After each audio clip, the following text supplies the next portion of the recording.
Se você é um entusiasta de criaturas antigas, certamente já ouviu falar do temível megalodonte. Para aqueles que talvez não estejam familiarizados, o megalodonte é uma imensa criatura pré-histórica que habitava os mares, sendo várias vezes maior do que qualquer criatura marinha conhecida atualmente. Embora tristemente tenha sido extinto há milhares de anos, a sombra do megalodonte continua a pairar quando falamos de gigantes animais aquáticos. Você pode pensar que essa gigantesca fera teria reinado de forma suprema nos mares, mas novas descobertas revelaram que existem criaturas ainda maiores, capazes de facilmente superar em tamanho e ferocidade o megalodonte. Quem são esses animais? Quanto tempo eles viveram e qual foi o seu destino? Não se preocupe, pois tenho todos os detalhes para compartilhar com você. Junte-se a nós enquanto exploramos criaturas que podem ter sido muito mais perigosas do que o megalodonte. O megalodonte era uma criatura incrivelmente gigantesca. Para colocar isso em contexto, a maioria dos tubarões que vemos hoje variam muito em tamanho, mas a maioria deles medem entre 1,5 m a 3 metros de comprimento. As espécies em exceção podem chegar a até 6 metros de comprimento, como é o caso do tubarão branco. No entanto, nenhum deles sequer chegava perto de tocar o megalodonte durante sua época como predador supremo. O megalodonte alcançava facilmente 18 metros de comprimento, e aqui está o detalhe impressionante, alguns indivíduos eram ainda maiores. Basicamente, o tubarão branco de hoje não seria maior do que um filhote do megalodonte. Enquanto o imenso Tyrannosaurus Rex era o rei da terra, o megalodonte era incontestavelmente o rei dos mares. Com um tamanho tão incrível, não é surpresa que o megalodonte fosse um animal tão poderoso. De acordo com algumas pesquisas, esse gigante aquático possuía uma força de mordida impressionante, estimada em cerca de 18 toneladas por polegada quadrada. Essa é a maior força de mordida registrada em qualquer animal, vivo ou extinto. Comparativamente, o T-Rex tinha uma força de mordida de aproximadamente 5,5 toneladas por polegada quadrada, enquanto nós, seres humanos, possuímos uma força de mordida de apenas 72,5 kg por polegada quadrada. Essa incrível força de mordida era complementada por mandíbulas que mediam de 2,2 a 3,8 metros de tamanho, o suficiente para engolir um humano de estatura média em uma única mordida. Portanto, é inegável que o megalodonte não era uma criatura com a qual se brincar. Considerando seu tamanho impressionante, não é de admirar que o megalodonte usasse sua influência e agisse como o mais temível dos mares. Nenhum animal estaria seguro da ameaça do megalodonte durante os tempos pré-históricos. Na verdade, os registros fósseis mostram marcas de mordidas do megalodonte em algumas das maiores baleias com barbas da época. Isso comprova que nenhuma criatura, grande ou pequena, era páreo para essa gigantesca fera quando se tratava de caçar. No entanto, os megalodontes e os tubarões brancos não estavam necessariamente na mesma categoria. Até hoje, a maioria dos tubarões brancos que vemos são caçadores e emboscadores. Eles perseguem suas presas e as atraem para as profundezas do oceano, onde têm uma melhor chance de concluir o trabalho. O megalodonte, por outro lado, era muito mais agressivo. Devido ao seu tamanho, o megalodonte não precisava ser furtivo. O animal preferia o uso da força bruta em vez de táticas furtivas. Sua dieta consistia principalmente de grandes animais marinhos. De acordo com os cientistas, o megalodonte provavelmente separava sua presa de forma sistemática, rasgando suas barbatanas e cauda antes de devorá-la. Enquanto os tubarões brancos geralmente atraem suas presas para o fundo do oceano, o megalodonte atacava de baixo, rasgando sua presa amplamente aberta antes de despedaçá-la e se deliciar com sua carne suculenta. Embora o megalodonte fosse um animal gigantesco e implacável, a maioria dos cientistas acredita que ele não possuía ossos excessivamente fortes. Esqueletos de tubarões possuem uma quantidade considerável de cartilagem, e embora seus tecidos conjuntivos se desintegrem efetivamente ao longo do tempo após a morte, pode ser apenas um caso de falta de registros fósseis suficientes para conhecer suas características. Mesmo que tenha se extinguido cerca de 2,6 milhões de anos atrás, sua presença ainda paira nos oceanos, entre os animais de hoje. Quanto aos tamanhos do megalodonte, assim como muitos animais marinhos, eles não eram homogêneos. Havia diferentes variações, e a maioria das classificações era baseada em tamanho e estatura. Para começar, temos o megalodonte cinza. Estes eram geralmente os maiores do grupo, com corpos maiores e apetites mais ferozes. Esses gigantes devoravam praticamente qualquer coisa que aparecesse, fazendo todos fugirem devido ao seu tamanho imponente. Em seguida, temos o megalodonte vermelho. Eles não eram tão grandes quanto os cinzas, chegando a cerca de 12 a 14 metros de comprimento. No entanto, eles eram os mais perigosos dos dois, curiosamente. Se você pensar sobre isso, qualquer que seja o tipo de megalodonte, provavelmente foi o maior animal dos mares. No entanto, o tamanho foi o que fez do megalodonte cinza uma força tão formidável a ser reconhecida, mas também foi uma de suas maiores desvantagens. Esses animais eram tão grandes que manobrar no oceano era um grande desafio, e caçar presas rápidas e esquivas seria quase impossível para eles. Os megalodontes cinzas eram em sua maioria preguiçosos e lentos, e quando finalmente se alimentavam, era principalmente de animais que eram muito lentos para escapar ou talvez intimidados por outro animal para comer sua comida. Por outro lado, o megalodonte vermelho era muito mais ágil e rápido devido ao seu tamanho menor. Eles conseguiam se mover debaixo d'água facilmente, se escondendo quase à vista de todos, e até mesmo caçando algumas das presas mais rápidas e esquivas. Aqui está o ponto interessante. Devido às diferenças de tamanho e velocidade, o megalodonte vermelho podia realmente roubar comida da boca de um megalodonte cinza e escapar. Não é como se o grandalhão pudesse persegui-lo. Agora, combine isso com o fato de que os megalodontes vermelhos eram ainda muito maiores do que a maioria dos outros animais, e você verá que o mundo era literalmente deles. Os megalodontes tinham dentes medindo cerca de 20 centímetros de comprimento, então caçar nunca era um problema para eles. Outra razão significativa pela qual esses animais eram tão perigosos era que eles tinham uma mentalidade de grupos, de acordo com os cientistas. Os megalodontes vermelhos costumavam se reunir e caçar em grupos, aproveitando a força numérica para confundir suas presas. Se você pensar sobre isso, um megalodonte vermelho já é mais do que suficiente para lidar, se você for alguma criatura marinha. Mas ter um monte deles se movendo e à espreita seria completamente impossível, uma situação que eu provavelmente nem desejo ao meu pior inimigo. A parte triste disso tudo é que os megalodontes vermelhos também não tinham tanta comida no final do dia. Por caçarem em grupos e assustarem os outros animais, eles não tinham muito para se alimentar. Assim, eles viviam principalmente como nômades, percorrendo as vastas extensões dos oceanos e nunca tendo realmente um lugar onde pudessem se estabelecer.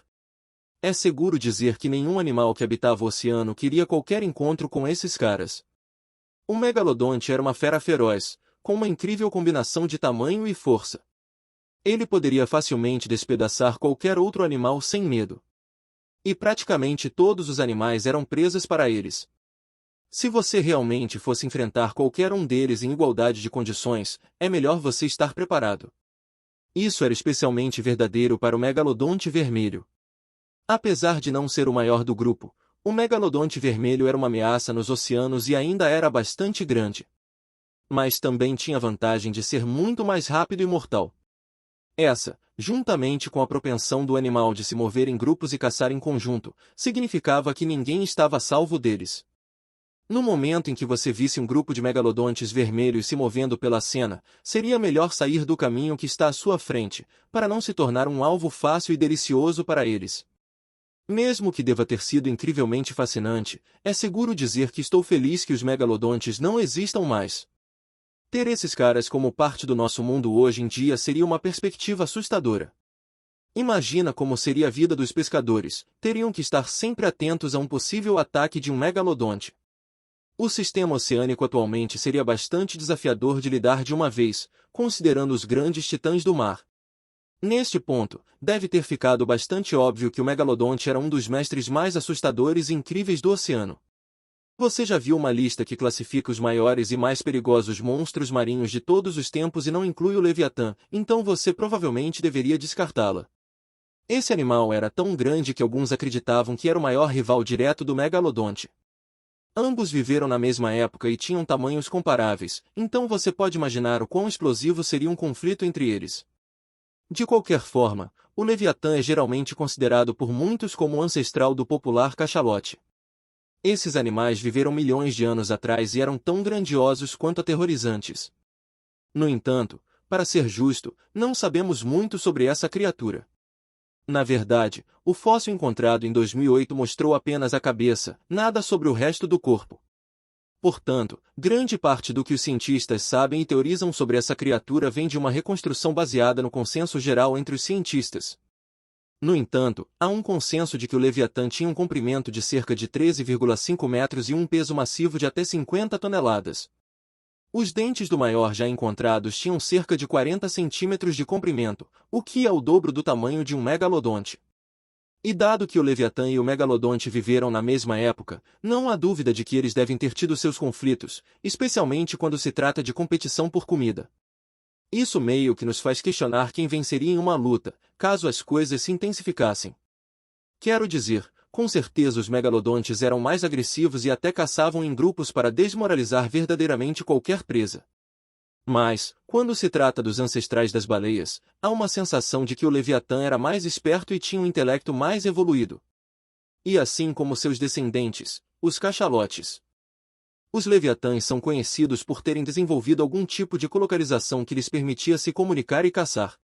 Considerando que eles eram comparáveis em tamanho ao megalodonte, é seguro dizer que teríamos uma batalha colossal em nossas mãos se esses dois já tivessem se cruzado. Quando os outros animais acabaram, eles poderiam até mesmo caçar uns aos outros. Mas se fosse pressionado a escolher quem eu acredito que venceria, talvez eu desse a vantagem ao megalodonte. Falando do Leviatã, seria adequado mencionar que ele era menor e mais agressivo que o Zeuglodon, também conhecido como basilossauro. O Zeuglodon também era visto por muitos cientistas como um possível ancestral do cachalote, embora alguns acreditem que poderia estar mais intimamente relacionado aos golfinhos modernos. Acima de tudo, isso se deve ao fato de que, ao contrário do Leviatã, essa criatura alcançava apenas entre 23 e 28 pés de comprimento, o que não é tão grande quanto os outros dois animais, mas ainda é muito maior do que a maioria dos animais assustadores que estão presentes sob a superfície do mar hoje. Com dentes medindo entre 6 e 8 polegadas de comprimento, o Zeuglodon era uma criatura ameaçadora, assim como o megalodonte vermelho. No entanto, era conhecido por ser agressivo e implacável ao caçar. Embora não fosse tão grande quanto o Leviatã, esse animal tinha mais trabalho a fazer quando se tratava do departamento de caça. Mas com uma força de mordida de quase 2.500 libras por polegada quadrada, duvido que teria enfrentado grandes problemas. O tamanho menor dessa criatura também significava que ela poderia caçar de maneira mais eficiente, movendo-se rapidamente pela água para capturar sua presa. Seu uso de colocalização permitia que se escondesse melhor de possíveis predadores enquanto caçava com maior precisão. Também deve ser observado que esses animais não caçavam em grupos. O Zeuglodon provavelmente era um caçador solitário, o que significa que tinha muito mais trabalho a fazer para obter sua comida. Não está claro se eles viveram na mesma época que o megalodonte ou se surgiram um pouco depois que este último foi extinto. No entanto, considerando que qualquer luta entre o megalodonte e o Leviatã teria sido um impasse, não tenho certeza de que o megalodonte teria tido muitos problemas para lidar com um desses. Quando se pensa nos predadores mais impressionantes dos oceanos hoje, um dos primeiros animais que vem à mente é o crocodilo. Isso me fez pensar sobre a origem dos crocodilos modernos, e assim como o Leviatã, o ancestral dos cachalotes também pode ser rastreado até os Sarcosuchus. Assim como o crocodilo, o Sarcosuchus não era necessariamente um monstro marinho completo. Ele geralmente habitava corpos de água doce e só entrava em águas mais profundas quando absolutamente necessário. No entanto, embora possamos considerá-los de forma segura como criaturas aquáticas, o Sarcosuchus viveu no início do período Cretáceo, cerca de 95 a 115 milhões de anos atrás. É conhecido como o maior crocodilo que já caminhou pela Terra, embora tenha habitado principalmente o que hoje é a América do Sul e a África. Com um crânio medindo cerca de 2 metros de comprimento e uma cabeça que era aproximadamente 2 vezes o tamanho de qualquer crocodilo moderno, o Sarcosuchus geralmente atingia cerca de 9 a 10 metros de comprimento e pesava até 4 toneladas de pura massa muscular. No entanto, ao contrário dos crocodilos modernos, que tendem a parar de crescer quando atingem uma certa idade, o Sarcosuchus não tinha necessariamente um limite para o seu crescimento. Esses animais podiam continuar crescendo tanto quanto possível, desde que estivessem em boas condições e recebessem uma dieta constante. De acordo com os cientistas, o maior desses animais poderia ter chegado a cerca de 12 a 14 metros de comprimento, pesando até 10 toneladas. O Sarcosuchus tinha um focinho longo que cobria aproximadamente 75% de todo o seu crânio, com uma mandíbula superior muito mais extensa do que a inferior, resultando em uma mordida sobreposta que expunha alguns de seus enormes dentes. Embora não se saiba exatamente o tamanho desses dentes, estima-se que o Sarcosuchus possuía cerca de 35 deles de cada lado da mandíbula superior e 31 de cada lado da mandíbula inferior. Assim como seus descendentes modernos, o Sarcosuchus tinha uma pele espessa e escamosa. Suas pernas eram robustas e apresentavam uma cauda muscular longa, que usava para se locomover em alta velocidade debaixo d'água. Outra característica única desse animal era o grande botão largo localizado na ponta de seu focinho, conhecido como roseta. Embora os especialistas não tenham chegado a um consenso sobre a função exata dessa estrutura, acredita-se que tenha ajudado o Sarcosuchus a obter melhor controle sobre sua presa ou até mesmo a emitir sinais sonoros. Dada a força impressionante dos crocodilos modernos e sua capacidade de fechar as mandíbulas com força, não é difícil imaginar o quão poderoso o Sarcosuchus teria sido, especialmente com mais de 100 dentes. E tem mais uma curiosidade incrível: a boca dessas feras tinha uma abertura de apenas cerca de 1,8 metros, o que significa que uma delas poderia engolir um ser humano de tamanho médio em uma única mordida. Com base na forma dos dentes e do focinho, muitos especialistas teorizaram que a criatura provavelmente tinha uma dieta semelhante à dos crocodilos do Nilo. Provavelmente, o animal se alimentava de uma variedade de presas, incluindo animais terrestres de grande porte e criaturas marinhas. Os cientistas acreditam que o supercrocodilo não era capaz de realizar o famoso rolamento da morte como os crocodilos modernos, mas, levando em consideração seu tamanho imponente e imponência, é surpreendente imaginar o que acontecia quando essa criatura capturava sua presa. Realmente duvido que fosse necessário mencionar o Basilosaurus. O Basilosaurus é um animal com um nome bastante interessante. Quando os restos foram inicialmente descobertos, receberam o nome de Basilosaurus, que significa rei lagarto em grego. No entanto, pesquisas adicionais confirmaram que era, na verdade, uma baleia pré-histórica. Apesar do nome que o acompanha há todos esses anos. De acordo com alguns especialistas, ele viveu entre 39 e 45 milhões de anos atrás. A criatura era incrivelmente longa, atingindo entre 13 a 15 metros de comprimento. Disse que o animal possuía um corpo que se assemelhava a uma combinação entre uma cobra e uma agulha. Além de seu enorme comprimento, também pesava cerca de 10 toneladas, tornando-o um dos maiores e mais pesados animais marinhos. As baleias Basilosaurus eram conhecidas por serem baleias muito mais elegantes e modernas, com pequenos membros na parte posterior de seus corpos, medindo cerca de 24 polegadas em sua maioria. Os especialistas dizem que esses membros provavelmente ajudavam mais no acasalamento do que na locomoção, uma vez que o Basilosaurus era altamente adaptado para nadar. Esses animais também eram conhecidos por terem centenas de dentes. Os cientistas afirmam que a maioria dos fósseis encontrados mostra sinais de desgaste, o que sugere que os animais provavelmente preferiam mastigar seu alimento antes de engoli-lo. Não está claro quantos dentes eles realmente tinham. Mas considerando que se alimentavam principalmente de animais grandes e aquáticos, é justo dizer que possuíam uma quantidade considerável desses dentes. Algumas descobertas de esqueletos antigos de Basilosaurus ajudaram a fornecer algumas informações sobre sua dieta. Por exemplo, um esqueleto completo encontrado no Egito continha outros esqueletos em seu estômago. Estes incluíam os de peixes grandes e indicaram que até mesmo tubarões e outros animais pré-históricos foram alvo de suas investidas. O Basilosaurus podiam não possuir ecolocalização e, apesar de seu enorme tamanho, na verdade tinha um cérebro relativamente pequeno. Os cientistas acreditam que isso significava que o animal não estava realmente envolvido em movimentação em grupo ou caça em grupo. No entanto, eles possuíam estruturas auditivas complexas, embora nem todas fossem úteis, já que escolhiam viver debaixo d'água. Com vértebras cheias de medula e ossos, o Basilosaurus podia ficar próximo à superfície da água enquanto nadava. Dunkleosteus. Pode ter havido alguns peixes bastante assustadores que habitavam os oceanos do mundo, no entanto, poucos eram fisicamente tão formidáveis quanto o Dunkleosteus. Esse peixe viveu durante o período Devoniano, que ocorreu entre 382 e 358 milhões de anos atrás. Disse que ele era especialmente notável por sua pele blindada, que permitia que ele se movesse praticamente sem obstáculos na água, sem medo de confronto. Com um corpo que variava de 3 a 9 metros de comprimento, o Dunkleosteus era o maior peixe daquele período.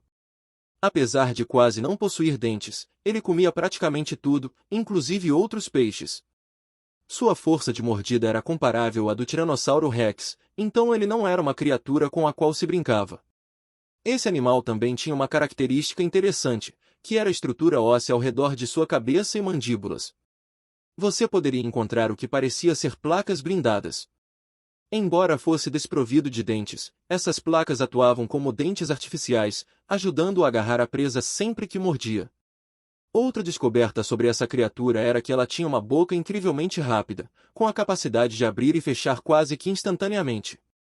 A boca do Dunkleosteu desenvolveu uma espécie de ação de sucção, sugando a presa para dentro, não dando a ela nenhuma chance de sobrevivência. Combine isso com a tremenda força de mordida do animal e descobrimos que era, de fato, um predador muito formidável. O Dunkleosteu podia usar sua boca para sugar a presa e, em seguida, usar as placas blindadas ao redor de sua cabeça e mandíbulas para morder para baixo. De acordo com os cientistas, tinha poucos predadores e comia praticamente de tudo, desde amonites de casca grossa até outros placodermes que possuíam armaduras próprias. E para um último detalhe interessante, em 2016, cientistas descobriram marcas de arranhões e perfurações na armadura de alguns desses espécimes, indicando o impacto de animais ainda maiores da mesma espécie. Isso significava que havia uma chance significativa de que esses animais se alimentassem uns dos outros também. Um fato interessante é que as mandíbulas dos animais geralmente mudavam à medida que cresciam. De acordo com um estudo, o Dunkleosteu veria sua mandíbula se tornar mais alongada à medida que envelhecesse, enquanto suas presas anteriores ou cúspides também aumentariam de tamanho. Este estudo concluiu que provavelmente tinham preferências alimentares diferentes à medida que cresciam. Os juvenis ficariam mais confortáveis com presas de corpo mole, como peixes pequenos e tubarões, enquanto os maiores estariam mais dispostos a atacar presas blindadas como placodermes. Considerando que viveram em épocas diferentes, eu adoraria ter visto um confronto entre o Dunkleosteu e o Megalodonte, mas acredito que, por enquanto, só podemos especular. Considerando quantos animais vêm e vão, só podemos imaginar os segredos que os oceanos podem conter. Muitos de nós acreditamos que o Megalodonte foi a coisa mais incrível que emergiu do oceano, mas esse fato pode muito bem ser falso. Agora, o que você acha? Será que há ainda mais animais que não vimos e que poderíamos, quem sabe, ter até mesmo um Kraken à espreita em algum lugar nas profundezas? Gostaríamos de te ouvir aqui abaixo nos comentários. Se você gostou deste vídeo, deixe um like e inscreva-se em nosso canal para mais conteúdo. Nos vemos no próximo vídeo.